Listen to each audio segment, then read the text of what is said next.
up next is Utkarsh, and he's gonna speak on a pretty interesting topic on what is ReFi and how Web3 is most unexpected silver bullet to address the climate change.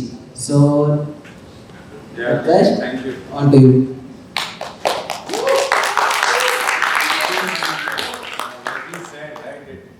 It means a lot for you guys to come across the road for a post-lunch session. I know it's not easy, so thank you for coming. Anything for reading. Yeah, come on. So first one, let me just get a pulse check. How many of you heard of ReFi before coming here before? We were just researching. Wow. Sorry, t-shirts. Okay, nice. That's quite a bit. It's better context. And what have you heard of in which projects?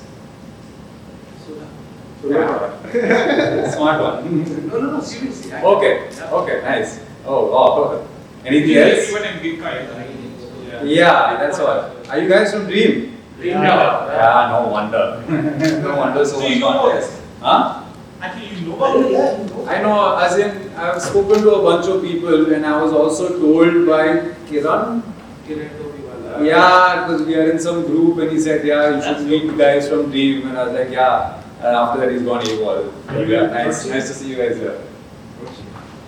Alright, so this talk is basically to give context as to what's happening in the ReFi ecosystem. And my name is Utkarsh, by the way. I'm building Solar Pump DAO, where we are building a currency called Earth, where it's a currency for the solar pump paradigm, which is to be backed by real world yield generating climate solutions. And I've been doing this for the last 14-15 months. And as part of that, like I've got in some way like front row seats to what's happening in the ecosystem. And to be honest, it's been a Cambrian explosion. Like every day I open Twitter and I'm finding 4 new projects that are launching and they're trying to do something in the space to address some specific problem. And to be honest, it's become very hard for me also to keep track as to what's happening. But here I'm just going to try and give you a brief overview as to what the ecosystem is all about. Before we start, it's kind of important to get on the same page as to what the problem is, right? And what are we trying to solve. So this is a graph showing, so basically as a society right now, we are emitting somewhere from 40 to 45 gigatons of carbon dioxide, and it's these sectors, right? And if you can see energy, land use, transport, industry, these are core sectors. I mean, our food, our electricity, our transport, they take care of all of that. So there is no like immediate solution to these things, and it's these sectors which are contributing to the problem. So the only way we end up addressing the problem is, so basically, all of these sectors need to transition 100%, right? Like, our energy needs to become clean. I mean, we can have renewables and nuclear. I'm up for that. Land use, agriculture needs to become regenerative or permaculture in its core being. Transportation needs to become electric. We need to go from a society that pays money to degrade land to getting paid for conserving land. We also, all the tech that we use, right, from say steel manufacturing to cement manufacturing to product manufacturing, all of those emit. And even the tech which is going behind into materials manufacturing to everything needs to shift because everything contributes to the problem right now. So yeah, this is the transition, right? These are the core sectors which address our needs, and this is what the current state is. We live in a neoliberal world, and what we need to build is a solar pump world, where these sectors are the basis of what serve our core needs. And this is a very massive undertaking. I mean, we're talking about 100% transitioning from what currently exists to what we need. And there are 5 huge sectors, very pervasive in our daily life. So, ballpark figures as of now say that over the next 30 years, we would need somewhere between $5 to $6 trillion annually to be pumped in to be able to build this infrastructure. That's a lot of money, and as we have all seen, that addressing climate is not probably the topmost priority for governments. I mean, they all have a big talk, yes, for sure, but just to give you some context, the Paris Agreement only addresses half. So if you see 40 gigatons here, in the agreement itself, they only address 20 gigatons. The rest is just still left up for grabs. And from the 20 gigatons that they are expected to address, only 3 countries are on track to do that. So it kind of gives you a scenario where what's happening in the real world. Now, I mean, you know, this needs to happen in the next 30 years. So clearly, it's not very wise to be fully dependent on what nation states would end up doing for this. And it seems like this has been a very pervasive feeling and a very omnipresent feeling, which is why we have seen the ReFi ecosystem emerge, and which is why we are now getting some agency to be able to address this problem rather than just continuously talk about this problem, right? Because that's what we as people can generally do. We can talk about it, we can inform other people, and we can try to take action, but that's where it is. It doesn't empower us so much. So this is the world, right? This is the world that we are looking to create, which is fueled by renewables, which is based in nature still, and whatever we do is not having a degrading effect on our environments. So, as of 2022, we do not have a technology problem, or we do not have a viability problem. Today we know what the solutions are, we know what needs to be done, and the only limitation in some sense is capital allocation. It's a capitalist world, so capital only goes where there's maximum return on investment. And most of the solutions that we talk about, they don't give above market returns. So as long as that's not happening, bulk of the capital is not going to flow into these sectors, and that's where Web3 comes in, you know. Also, it's necessary to have a global layer of coordination so that, you know, I mean, it's not that France is doing something but India doesn't want to do it. That doesn't help. I mean, climate's a global problem, it doesn't understand countries, and it's going to come for everyone, no matter if you're rich, poor, or located in which part of the world, everyone's going to get affected. I mean, if you think that you are in a location that's not going to get affected by climate, you will indirectly get affected, because when other spaces start getting affected, they're going to migrate to places which are not getting affected. So, in some way or the other, there's no escaping the problem. So, what we find right now is that capital allocation is an issue, global coordination is an issue, because not everyone's on the same page, not everyone's working to address this in a similar fashion.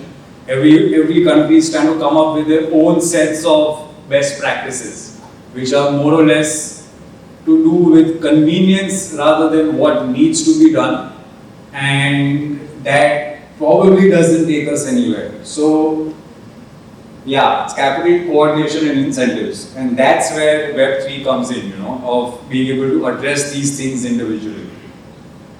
So what is the ReFi thesis, right? I mean, ReFi it's not possible to say, break it down into a definition, because it's addressing a lot of problems, and different problems require different solutions. So I will try to take this one by one to just start giving you a glimpse into what this big elephant ReFi is.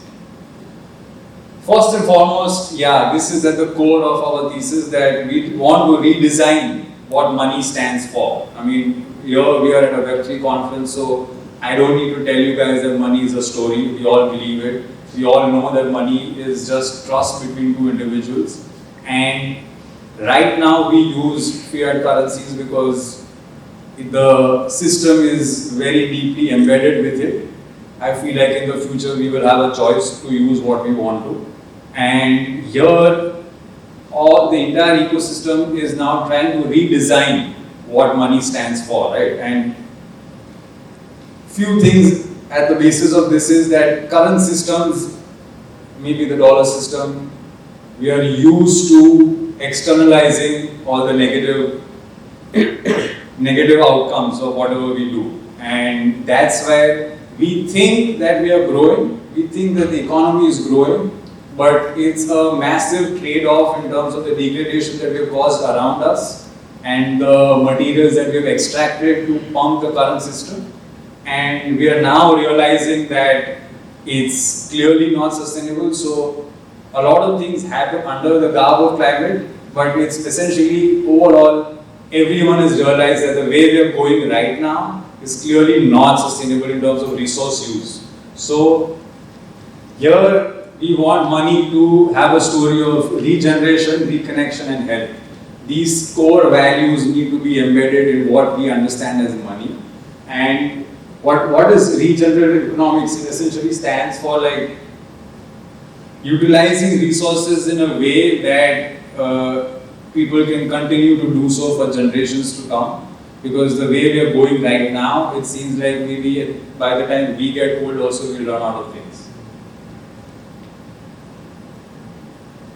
This putting eco in economy it's a core tenet, you know, where we are now also trying to reimagine what ownership structures look like, of what incentives need to be provided, how companies should be structured, what companies should aspire for, what kind of wealth should they be generating and for whom and in what manner. So that's also like a fundamental level reimagination. This, right? I mean, we want to create something that is by default regenerative and not extractive. Like I was saying, all wealth that we now understand has come from material resources on earth. And we've extracted that, and then there are multiple layers to it where people have added value to those materials, and then there is this whole market of goods and services that exists because of it. This is the current system, yeah. This is also a big thing right now, right? I mean, today we are all incentivized to say, cut through a forest and build something on top of that, or we're incentivized to produce more at the cost of pollution to your water and to your air. The farmers are incentivized to pump steroids into the land so that they're able to create more output. And we understand that like health, food security is an important part, but the way we are going right now, soil is degrading to the extent that maybe in the next 50-60 years we don't have fertile soil to make food on. So there needs to be a balance. I'm not saying that we shift to permaculture and organic fully, but the current practices also need to change. We need to be able to at least come up with chemicals that are not harming the environment while assisting food production. Things like even for companies who are trying to become sustainable, whether they be in fashion or they be in car production, right now your products tend to be a little more expensive than what's in the market, and that's why you're not able to achieve scale. It's important that we are able to, in some manner, be able to incentivize these companies to do what they're doing and help them achieve scale. So these things are not possible in the dollar-denominated world because dollar doesn't accrue value to these facets. So it's important to be able to recreate a system where we're able to, add value to these apps. This is one of my favorites. So all our money right now, right? It's either say most of it is stored in gold. Now we come up with Bitcoin, and all of these are stores of value. Roughly, there is some $6 to $7 trillion of wealth which is allocated to these assets. Essentially, gold doesn't serve any purpose. I mean, it has been a native tool of accounting for a very long time, but beyond that, it does nothing. I strongly believe that natural ecosystems are the most scarce resource in this solar system, at least. If not otherwise, at least in this solar system, there is no replacement for natural ecosystems. You go to any other planet, I feel like they're not found in other galaxies also, but yeah, life on Earth exists because of natural ecosystems doing whatever they're doing on a continuous basis. And if we as humanity fail to recognize the value in these things and we continue to degrade them, I think in some ways we are like just digging our own coffin. So this is something that the ReFi ecosystem wants to do, right? It wants to reallocate wealth from gold and Bitcoin to natural ecosystems which are supporting our daily lives, providing a conducive climate for us to exist in. Circular economy. So like this is why extractive economies are where you keep on mining for sand and for materials and then it's on and on and it's on and on. Sustainable is this, but we need to get here because we are not the last generation on this planet Earth and there are going to be multiples after us. And if we care about them a bit, I mean, it's best that we shift to a more regenerative stance. It's easier said than done, yes, but as you will see, everything that we are doing right now is because of this neoliberal framework that we have all been born in and we've accepted that to be the truth. And I feel like that systemic redesign is what we are looking forward to. Also, creating what money is and what we now know and want to be, what we want money to be.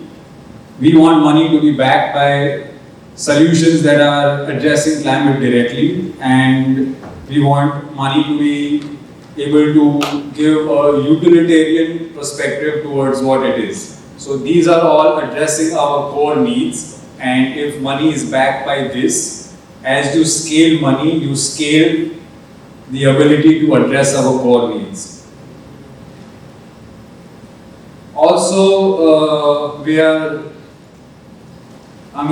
the whole global financial market is mostly trading derivatives and options, right? And it's all based on equities, and equities are representing companies.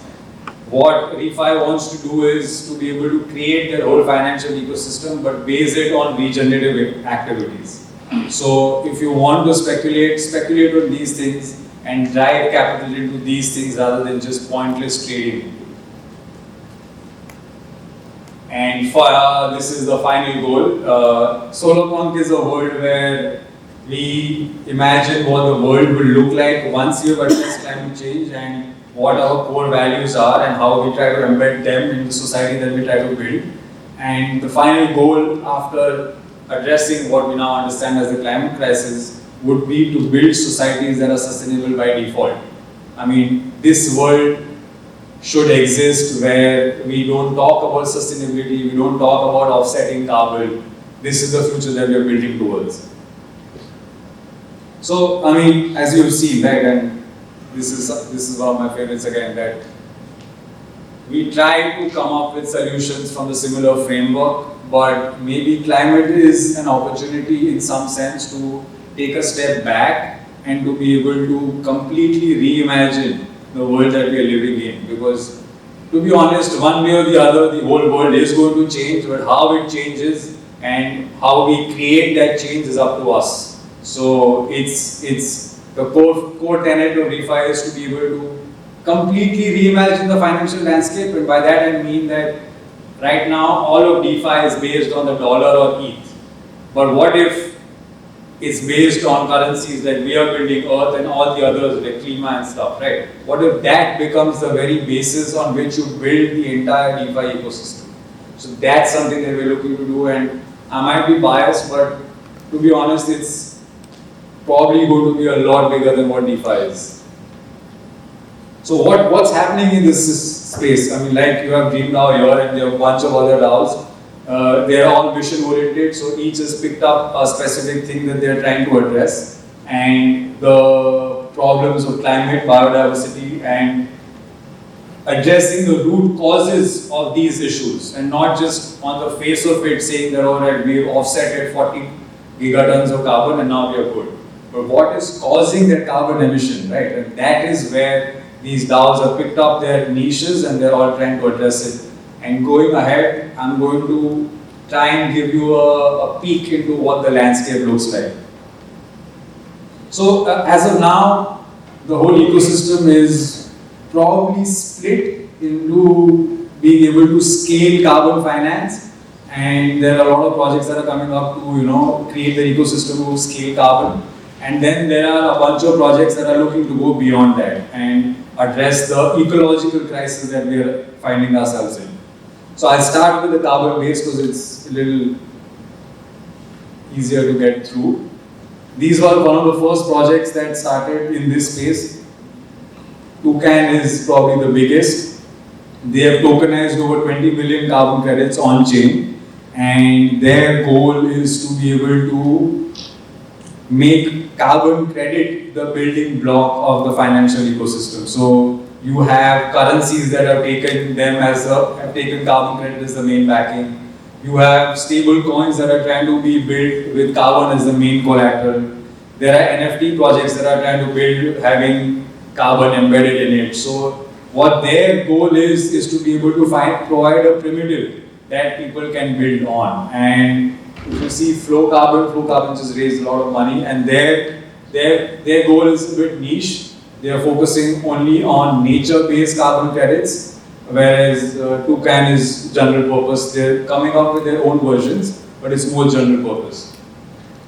Now, why get carbon credits on chain? A lot of reasons. Mainly, the carbon credit market is very murky, and the source of carbon credits, which are usually the project owners, tend to get less than 20 to 30% of what a buyer pays for the credit. And that was the first problem that these protocols were trying to address, as to how are we able to bridge that gap between what the project owner should be getting and what people are paying for. Also, carbon credits is essentially about retiring them. So blockchain provides us with some tool to be able to ensure that if someone claims that they have retired them, then there's proof of it. And having them on chain and with the amount of liquidity that's present, it also provides you a good scope of creating some price discovery for different types of credits. So not all credits are created equal. Renewables are usually cheaper, nature-based are more expensive. There are a lot of protocols now coming up where it's essentially to let you offset, and they're all geared towards institutions and corporates. They will let you come, they will let you offset on chain, they will let you track the project that you're offsetting from. So it helps them create a story around their offsetting narrative where they can say that, okay, our company only offsets through like forest credits, or our company only offsets through land use credits, And that's very important, because when you buy credits in the market, you don't know what you're buying. It's usually a wholesaler that's like pitching you carbon credits at a wholesale rate, and you're just trying to, on paper, offset so that you can go claim that you are net zero, and there is very little money being given to the project owners where it should be going. So yeah, that's a lot of platforms only, I think you call them, have opened up right now where everyone's trying to present their own types of credits and create like novel ways of offsetting. So some are trying to let you, offset on a periodic interval basis. Some are saying, okay, we'll gauge your activity and we'll tell you how much you need to offset and then letting you offset. But at the end of the day, they're trying to make it easier, make more accessible, and they're trying to reward you for doing for letting you offset. So this is the market as of now, and it's jumped from say 700, 800 million last year to 2.1 billion this year, and this is what everyone is gearing up for, right? I mean, all these carbon credit marketplaces all have the same figures in mind, that like it's supposed to become $10 billion by 2030. And as you can see, forestry and land use credits are the most expensive, being priced at $5, energy priced at $2, and then like transportation priced at $1. So marketplaces on the blockchain will be able to provide you credits depending on the sector and let you offset depending on what your outcome is. So if it's a transport company, they will probably pick transportation credits. But if a company is known to degrade forests a lot, they will probably pick up forestry and land use credits. And this is the graph which is showing you where carbon credit is being treated, and as you can see, crypto is at the bottom right now, and the goal is that probably by the end of the next 4 to 5 years that it comes out on top, because compared to all the other broking platforms, like I mentioned here, that there are very clear benefits to being able to offset on chain, and I feel like it is a matter of time before all companies decide that they would rather offset on chain than do it off chain. Now, what's happening with carbon credits is that mainly project owners get verified for whatever they're doing, and then they are able to claim those credits and then sell them. But a lot of projects need a lot of money right now. So there are these protocols called Solid World, IV Protocol, and Neutral, all launched in Salo, by the way.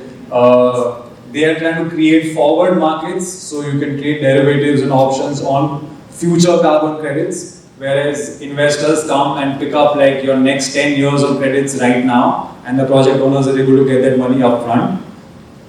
And these are the protocols that are trying to enable that capital market to come through. And this is something which doesn't really exist in the traditional space, and that's why I'm also personally quite optimistic that this really will help the project owners, because a lot of models are not business, they're not viable from a business point of view, and this should make it happen.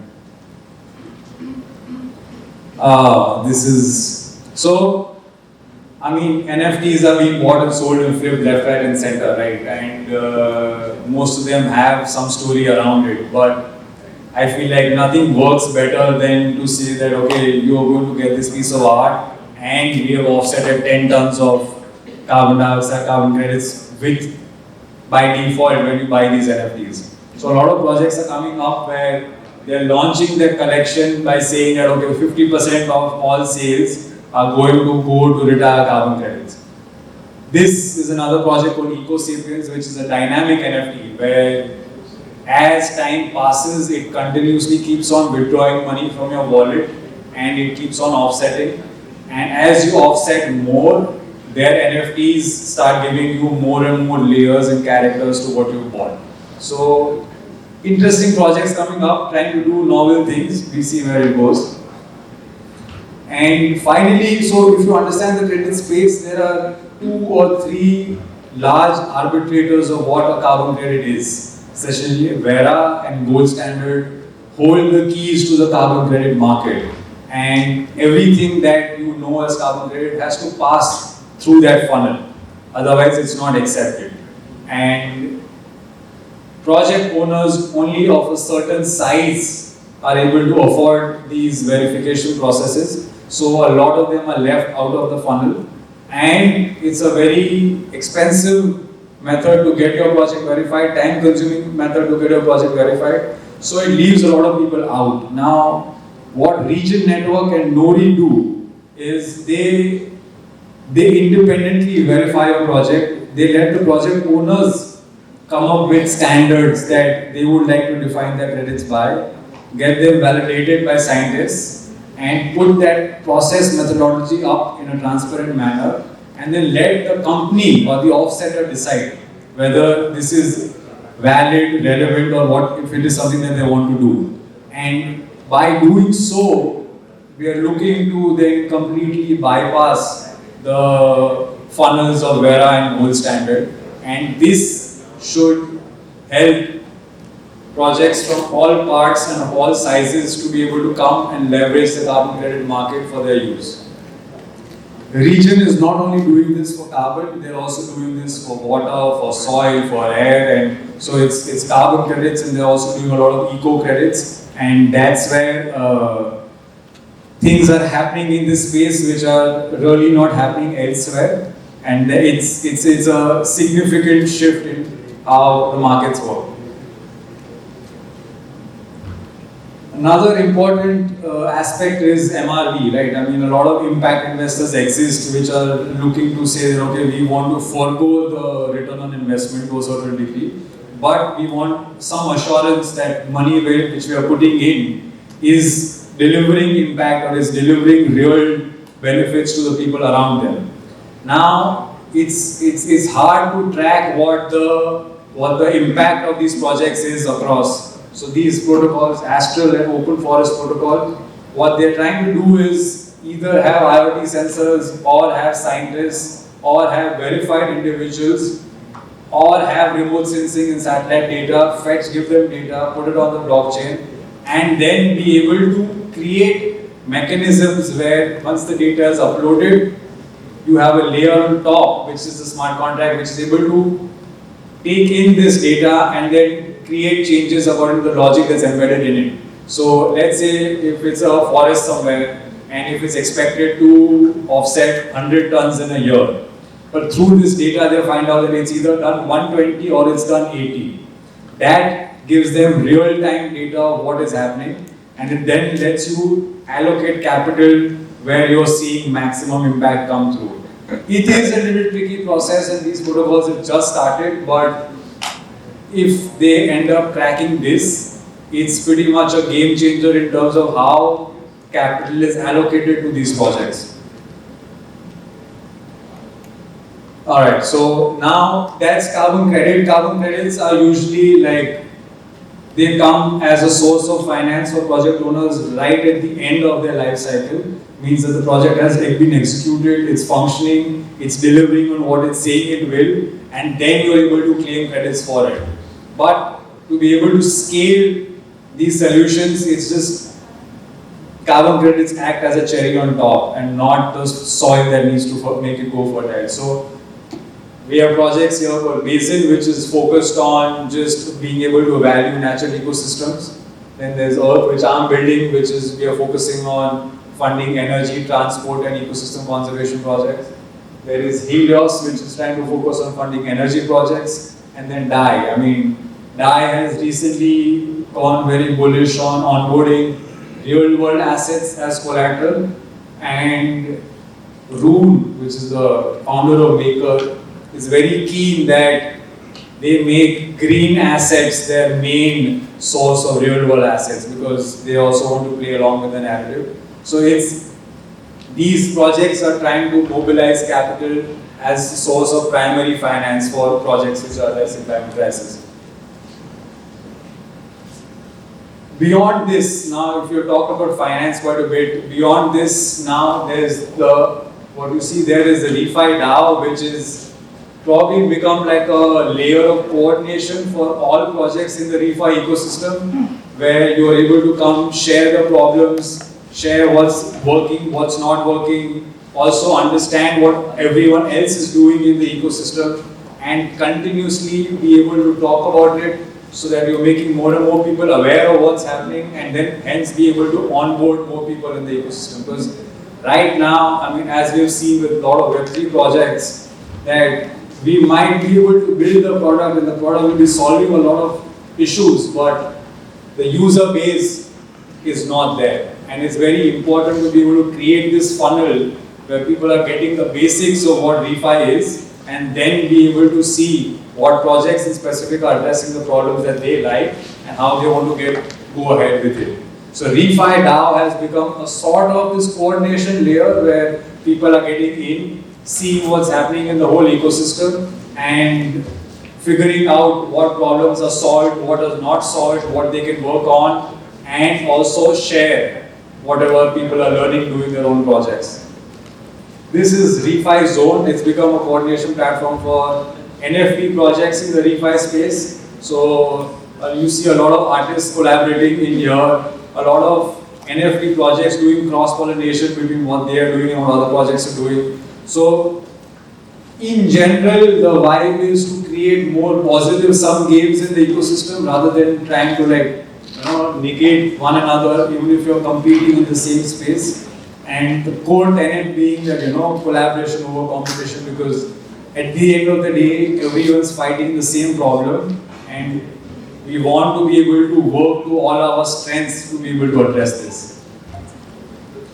Finally, after addressing the climate crisis, it's also important, like I was saying before, that we build a society where this doesn't repeat. and we build a space and we design spaces in a way that all the problems that we are facing right now, sustainability of emissions or biodiversity crisis, all those are by default and by design taken care of. And those we understand as a solar punk paradigm.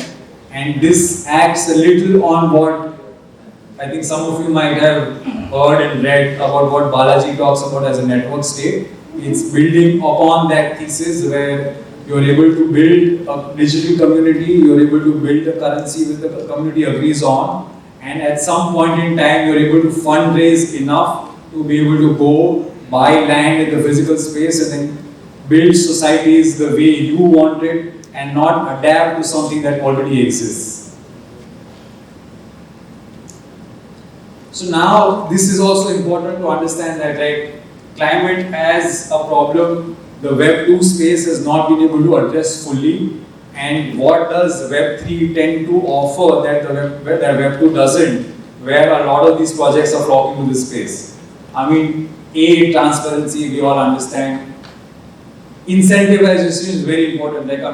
Throughout this bull run, right, we saw everybody incentivizing people with their governance tokens to do what? To put more money in liquidity pools and to get more yield through that. Its incentivization as a phenomenon has been sort of accepted now, but it still remains to see as to what are we incentivizing.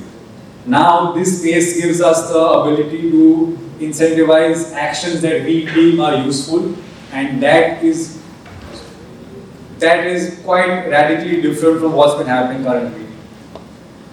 Immutability is important for people who are trying to offset, and also if you're building currencies, right, it's existing on an open ledger, so you know that whatever is being said is actually happening behind the door also. Community, now, I mean, it is a global crisis and no amount of policy is going to solve the global crisis if we don't act towards it. And in this case, you see people coming in from all parts of the world who are very eager and excited to address this. And that in itself forms that bonding association in the very beginning, which lets you build communities where once you have the necessary products to address this, there is a ready user base to start using these products to address these problems.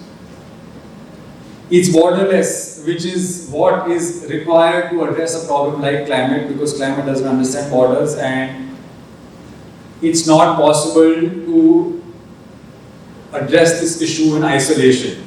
We need a global borderless layer that we all can agree upon that is driving this change, and blockchains do provide that. Liquidity, now, I mean, like they said, right, capital is the main impediment towards scaling these solutions, and there is a lot of existing liquidity on all chains, and as of now, if we take a step back and see, most of it is to provide liquidity for tokens, most of it is in lending, borrowing markets, and most of it is used to leverage your existing layer 1 tokens. Beyond that, there is very little use case that is being built on the blockchain for this capital to get allocated to. And this ReFi ecosystem, in my opinion, is going to provide that answer in terms of what to do with all of this money which is floating around. It's highly capital efficient, and this is something that the traditional models will never be able to replicate, because here you can go stake a token and make a derivative of that, and then you can go deposit that, and then you can get a derivative on top of that. So if you understand what you're able to do with $1 coming into the system, the value that a dollar can add here is a lot more than what it can do in the traditional space. And everyone is, at the end of the day, a bit of a degen in the DeFi space, and there's nothing wrong with it, but it goes to say as to what are we being degen about, right? I mean, it's okay we are creating a new financial landscape, but most of it are pointless Ponzi's. And what if we're able to then now allocate that capital and that tendency towards acts that are by default regenerative? It's censorship resistant, which is a little important in our case, because maybe most of the things that we try to do might not be very legal in the first go, they can become legal over time, and it's important to create spaces for experiments to occur. Otherwise, we don't know what will come out, and in that case, it really helps having a sensitive resistant platform. And yes, so as of now, we don't have per se any value added to things like clean air, healthy soil, biodiversity, no pollution. All of these are abstracted out and are put out as an externality. This allows us to create a space where we are able to allocate value to things that we think are important in life, which is, say, is necessary to have healthy soil. Now we can create this as an asset class where whoever believes that healthy soil is an imperative can go buy into a token which is ensuring more healthy soil overall, and that provides value which is now abstracted out. So that is something which is a very significant difference from what has been existing in the traditional space till now. Yeah, and creating a medium of exchange, which is, yeah. So yeah, that's the scene. Thank you so much.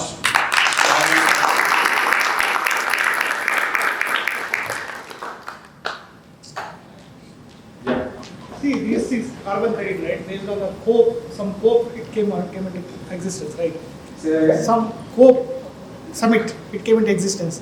The carbon credit system. Carbon credit, like Yes. 30 years back. Yeah. So now this is between the government to government.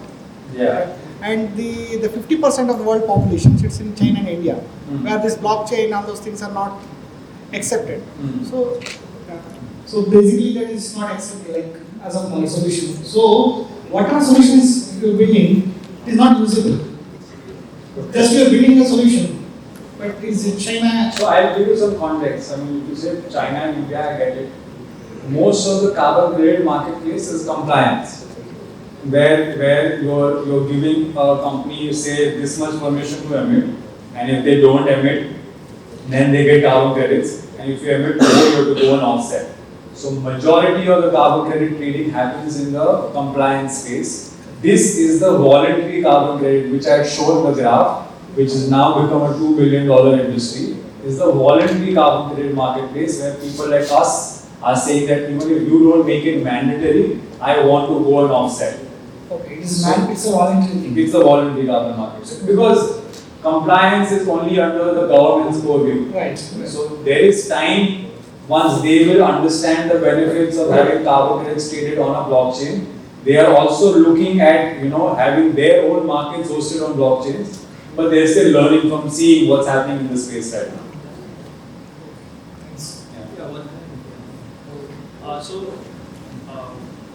Like I'm a very general user, okay, and who is concerned about climate change and all that. So being a general user, so am I your target audience or target user of Target audience would be the people who are concerned and they want to do.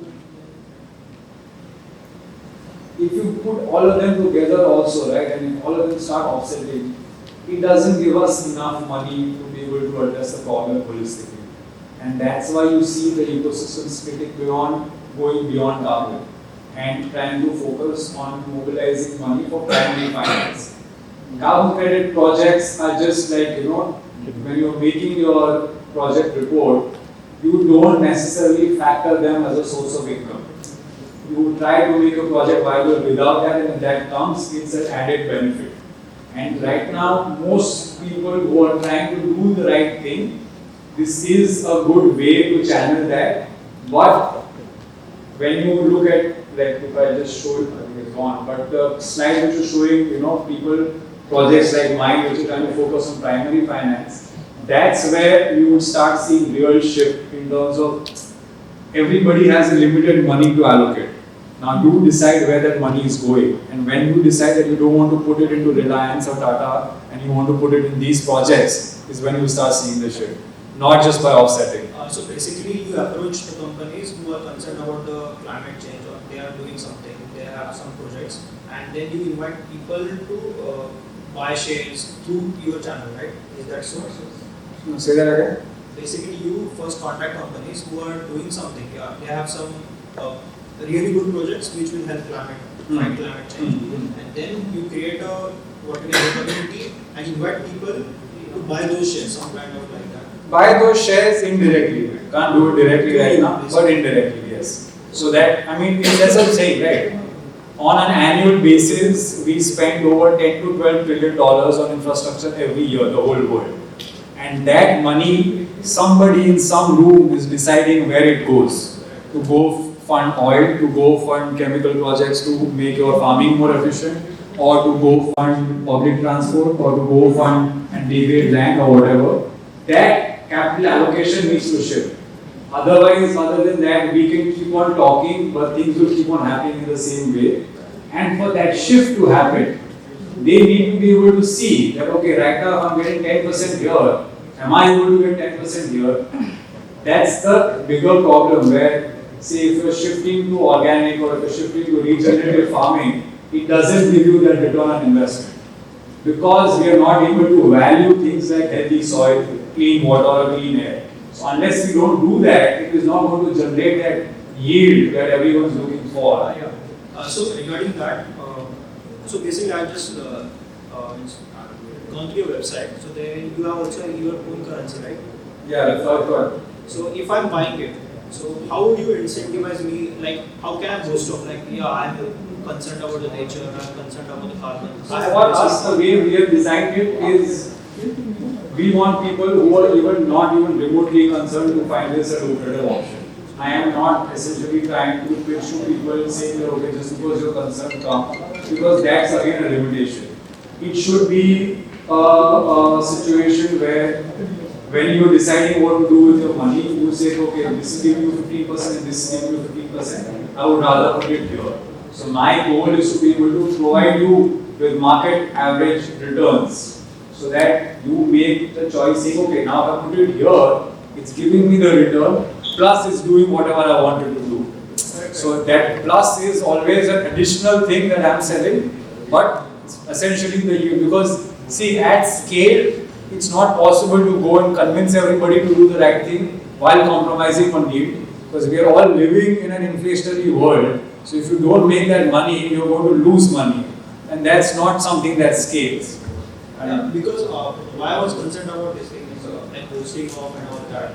Basically, that is like a human emotion. Basically, if I say like, yeah, if I can post on Twitter or anything, and I say, yeah, man, I'm what you can say just in the carbon credits, and people are, yeah, that's a good thing. So it's a signal. It demands more and more, and then that currency shoots up. See, even with carbon credits, the problem is that when you retire, then you just get the satisfaction of retiring.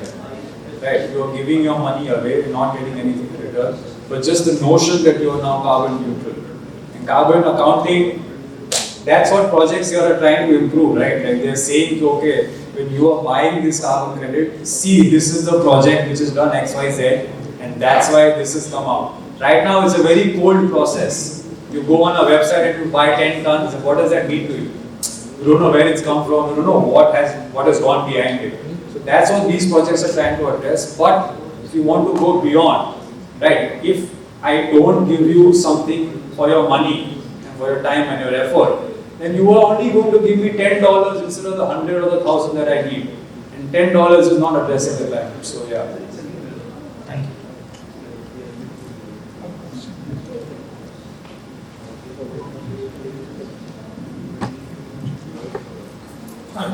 As you mentioned, we can create any kind of spaces on metaverse. But as you mentioned in your talk, at some point you have to use the money to create sustainable spaces in the physical world. Now, when we try to do that, there will be problems because it is bound by government and it is bound by rules. So even if we try to make it totally decentralized, it is not going to happen because of maybe XYZ reasons. And there will be regulations that are trying to prevent this. For example, you can take an example of the Indian government regulating the VPN providers to store their data for 5 years. So how do we see this pan out in real life? What's the question?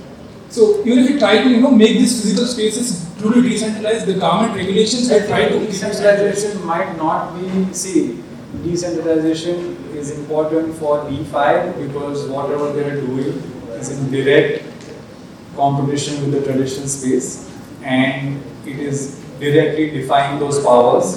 So it's important for them to be fully decentralized so that there is no single attack vector.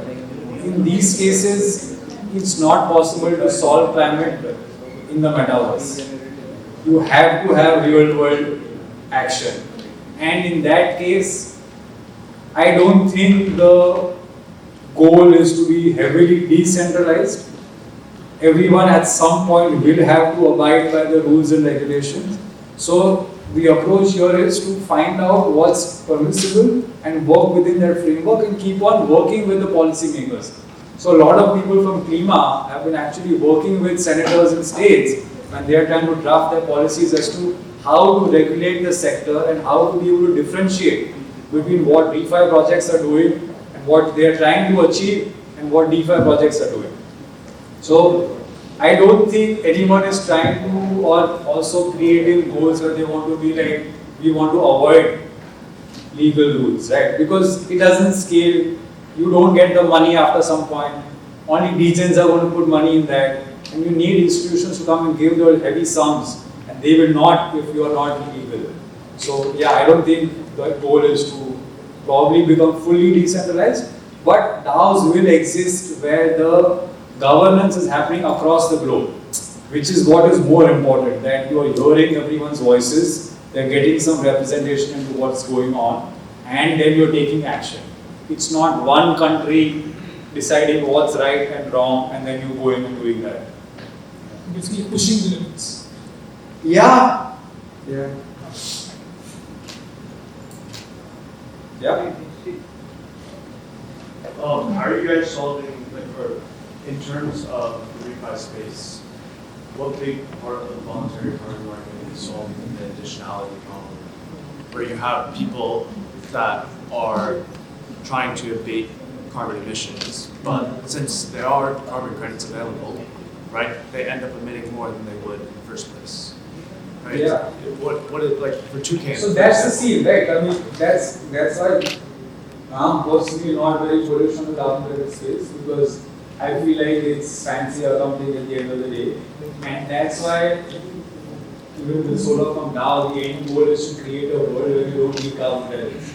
Right? Create the base infrastructure which doesn't emit. Then there is no point in you counting carbon, this, that. And carbon is a very tiny part of what happens in the entire climate space. Also, to give you some context, human emissions are just less than 5% of what the carbon cycle is. Right, the general natural carbon cycle, say if it's doing 100 tons of emitting and absorbing, we have given an additional 5 tons on top, which the source sinks are not able to absorb. So, if you've taken those 5 tons out of the equation, the carbon cycle is in its own motion. We have just come out and we have become like a huge layer on top, which it's not able to absorb, and hence it's getting stored in the atmosphere, and hence creating problems. So I get it. Like, I mean, with carbon credits, there's a lot of scope of, saying, okay, I was allowed to do this, but I did this much, so I should get it. And then somebody saying, but I was allowed to do this, and I can just buy it from here, and I can continue doing. So those are the things. But see, it's the first step. It's the first step, and it's also at least getting people on this train somehow.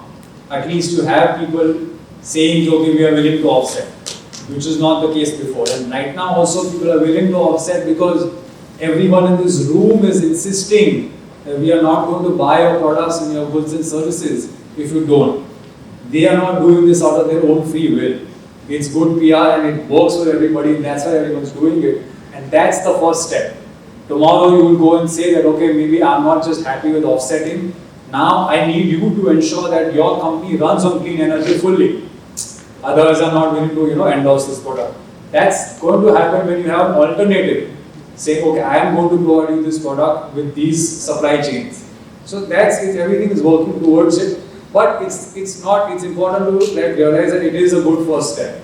And it is allocating money, even though in a very murky form, to projects that are trying to do good, basically. To just follow that real quick. So, if the tokenization of carbon markets are not the whole of the solution, then what is your opinion on the percentage of projects in the ReFi space that are focusing on local, on-the-ground projects like regenerative agriculture and actually regenerate land and soil? I think it's right now 10-15%.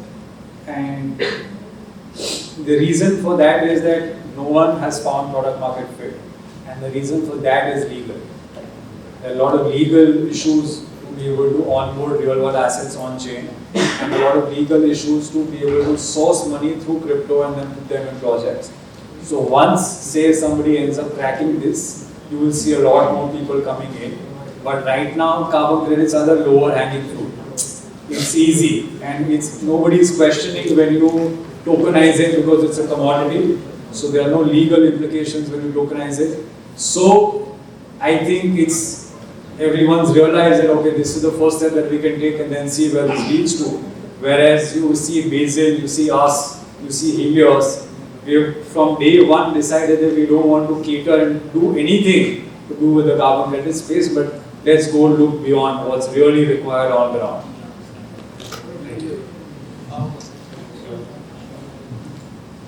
So how are you building transparency? On? Transparency. About what? Basically, if a company is doing some activities regarding the climate change, so how do you tell your what you can say investors? So that's where the MRV section comes in, right? There are protocols that are dedicating themselves to be able to measure, report, and verify the information coming out of these projects. It's a lengthy process, but I think at some point we will get there, where everything that you understand as a climate project will have solid data which is backing whatever you are seeing. So yeah. So have you made a framework like a technology framework, some software or how? See, it's not a purely software issue. There's a lot of human involvement also, and there will be for some time till we are able to automate everything. It's essentially creating enough IoT devices to be able to capture all kinds of important data, feed it, and see if it's all right, and then process it. So there is time to it, but they have started the process, so you will see it in some time. So basically, Yeah. All right. Thank you.